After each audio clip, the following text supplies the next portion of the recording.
saya juga ingin memberi pesan kepada rakyat Malaysia supaya mereka tidak mencaci makanan bangsa lain. Saya melihat di sosial media ramai yang mengatakan bahawa babi itu kotor, busuk dan sebagainya. Kamu ni tak faham. Kami orang Islam tak pernah kisah pun kamu nak makan babi itu.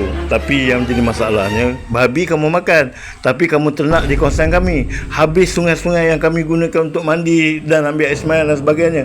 Kamu bukan tak tahu kami ni orang Islam haram dengan babi ni.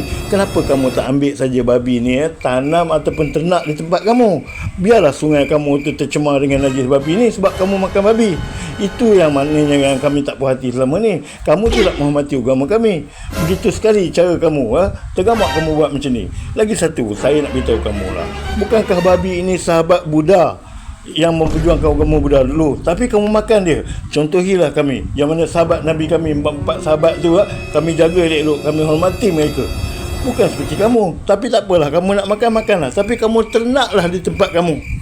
Supaya benda-benda yang tercemar ni, hanya kamu saja yang menerimanya. Sebab kamu makan babi tu. Hormatilah kami. Kami berpegang teguh pada prinsip agama Islam. Faham?